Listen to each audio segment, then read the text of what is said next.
Okay, welcome. Okay, welcome to this Buddhism A-level lesson. This is Karen Armstrong's anthology piece on the Enlightenment of the Buddha, and this is section 7. Let's read it together. This almost Proustian recollection was, according to the text, a turning point for Gautama. He resolved from then on to work with human desire and not fight against it, amplifying states of mind that were conducive to enlightenment, and turning his back on anything that would stunt his potential. Gautama was developing what he called the middle way, which shunned physical and emotional self-indulgence on the one hand and extreme asceticism, which could be just as destructive on the other. He decided that we must immediately abandon the punitive regime that had followed with his 5 companions, which had made him so ill that there was no way he could experience the pure joy that was a prelude to liberation. For the first time in months, he took solid food, starting with the texts, what the texts call kumasa, a soothing milky junket or rice pudding. When the 5 bhikkhus saw him eating, they were horrified and walked away in disgust, convinced that Gautama had abandoned the struggle for enlightenment.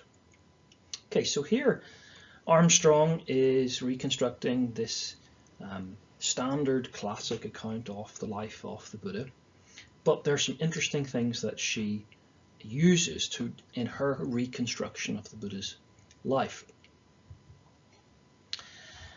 And it needs to be asked, is she using her own wide reading in modern literature, particularly psychological literature, perhaps psychoanalytic literature, in order to frame the Buddha as a sort of everyman on a spiritual quest? He, in many ways, is an everyman on a spiritual quest, but that's not quite what everybody says. So let's look at some terms that is used here. In this first sentence, this term, and this almost Proustian recollection, I doubt any of you have read A la Rencherie du Temps Perdus, In Search of Lost Time, or Remembrance of Things Past. This is a book written by Marcel Proust, and it's the origin of this idea of involuntary memory.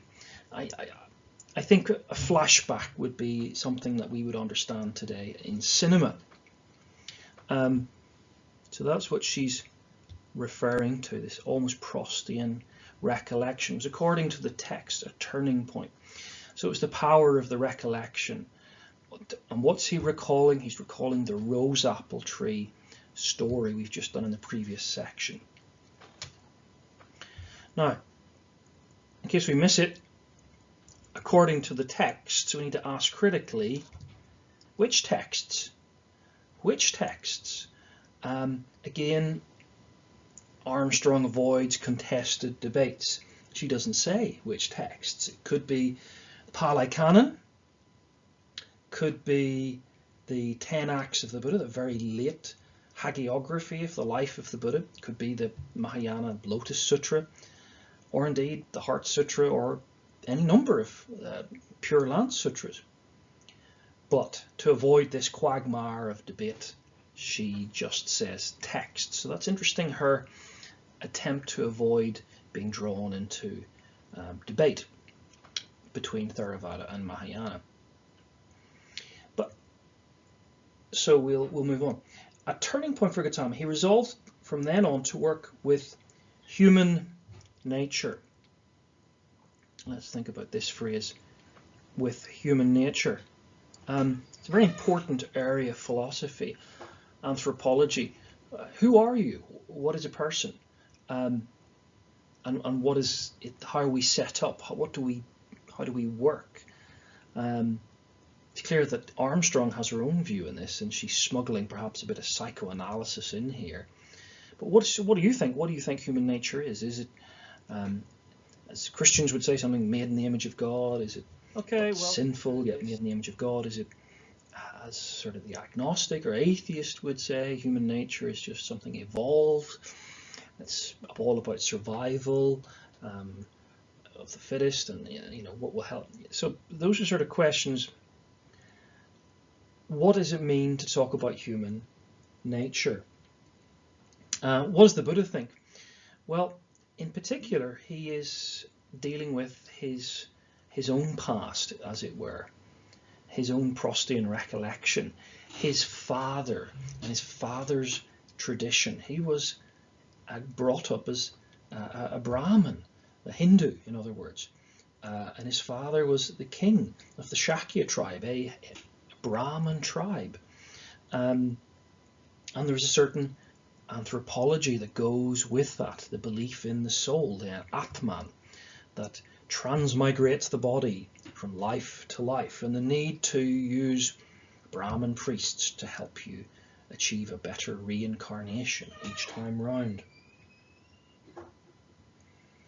So he had rejected this, though. He had rejected the belief in the gods, Brahma, the kind of universal god, or the individual gods. He had left and he'd come across the four Shramana movement sects, the materialists, the skeptics, and all had slightly different ideas about human nature. The skeptics thought there was no life after death. The materialists likewise. The Jains believed in reincarnation. So some of the Shramana believed in life after death, some didn't. Some believed in the soul, some didn't. The materialists thought life was biologically grounded, nothing more. You eat, you sleep, and that's it. Then you die. But following the middle way that he will talk about in a second is to assume a different anthropology about a person. And before we look at that, it's important to get a word down, and it's this word, pantheism. Maybe I'll just make a note of it down here. Pantheism. Is Buddhist pantheistic? That could be a term that we debate. Maybe it's too broad a term to use, but does largely Buddhism believe in a single, is it monistic? Does it believe in one reality, and that one reality is the true reality, everything else is an illusion? Yes, certainly it does. Is everything part of that one reality? Yes, it is. Well, that is very close to pantheism, the belief that the universe itself is divine, and we are part of that universe, we are part of the divine. So he's not an atheist. That's the thing I'm trying to drive at. The Buddha is not an atheist. He's rejected belief in the gods, but that doesn't mean he rejects the transcendent.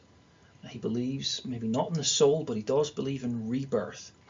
And so it's a very innovative kind of belief, melting together bits of the materialists and the skeptics and the Jain and his father's religion of Brahmanism. The pantheist assumes that we are sort of pregnant with the divine. And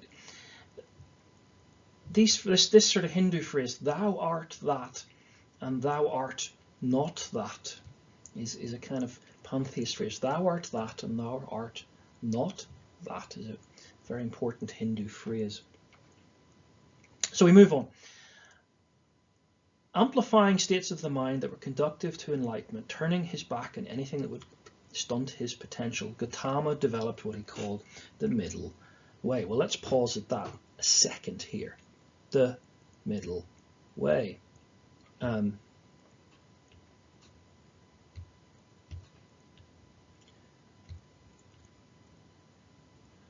let's go for orange. There we go. The middle way. You know what the middle way is. We've covered this. The middle way is the same as the Eightfold Path, the 8 steps. Why this name, the middle way? He gave it this name because it is a middle way between the extremes. You have to avoid to be a Buddhist. He himself had experienced this as a young man.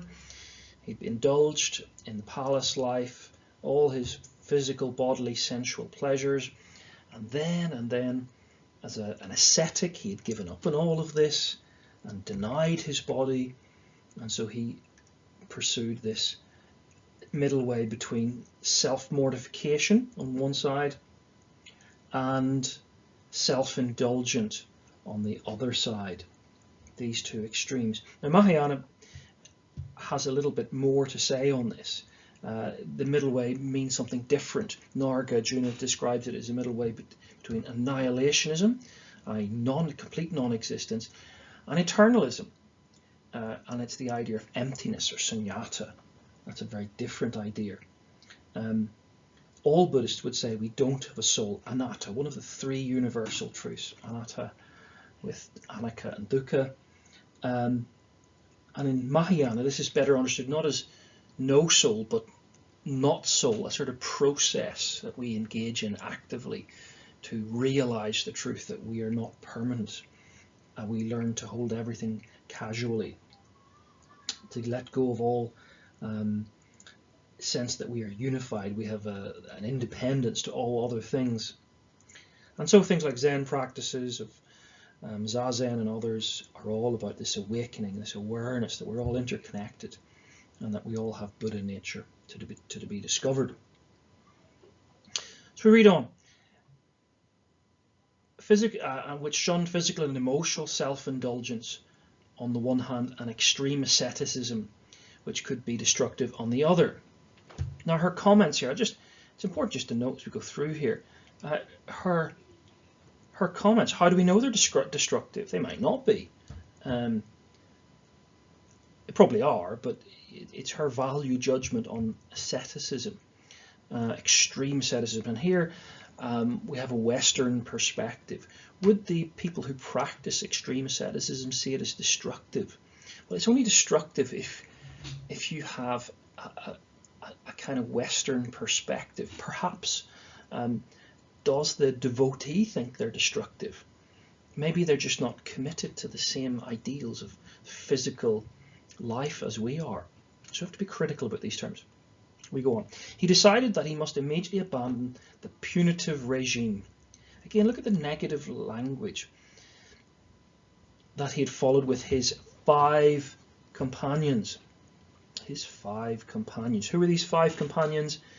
Well, these were men he had met, people of the Shramana movement, ascetics who were practicing variously different in the traditions, different types of asceticism to